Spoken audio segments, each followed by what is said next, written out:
ناظرین السلام علیکم ورحمۃ اللہ وبرکاتہ۔ بسم اللہ الرحمن الرحیم۔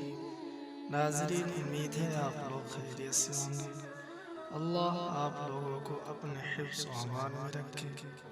ناظرین، اگر آپ چینل پہ نئے ہیں تو چینل کو سبسکرائب کر لیں، آپ کا کوئی نقصان نہیں ہے، اور ہماری ویڈیو کو لائک اور شیئر ضرور کریں تاکہ ہماری ویڈیو ان بہن بھائی تک پہنچ سکے جو شادی کی بندش، رکاوٹ یا رشتہ لگنا پھر ٹوٹ جانا اس مسئلے میں جو پھنسے ہوئے ہیں، ان کے مسئلے حل ہو سکیں اور وہ کسی ڈھونگی بابا یا پیر کے چکر میں نہ پڑے۔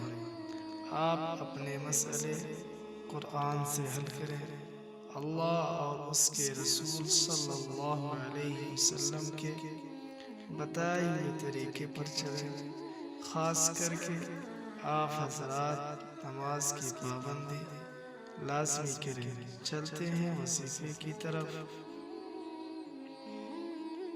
جو میری بہن یا بھائی کے رشتے نہیں آتے یا آتے ہیں لیکن رشتہ پکا نہیں ہوتا، وہ پریشان ہیں، یہ وظیفہ ان کے لیے ہے۔ پہلے آپ وظیفہ شروع کرنے سے پہلے کچھ پیسہ یا اناج صدقہ ضرور کریں، اس کی برکت سے جلدی کام بن جاتا ہے۔ آپ نے دن یا رات میں کسی بھی وقت درود شریف 7 بار یا 11 بار اول و آخر پڑھیں۔ اس کے بعد ایک مرتبہ سورۃ طٰہٰ جو 16ویں پارے میں موجود ہے پوری پڑھنا ہے۔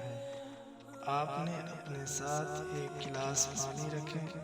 وظیفہ کے ختم پر اس پانی پر دم کر کے اپنا چہرہ دھو لیں اور بال پر بھی ہلکا پانی لگا لینا ہے، اور اپنے لیے نیک اور اچھے رشتے کے لیے دعا بھی کریں۔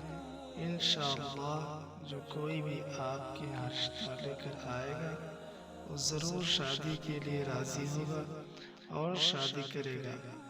آپ نے یہ عمل روزانہ کرنا ہے۔ اب اجازت چاہتا ہوں، ملتے ہیں اگلی ویڈیو میں۔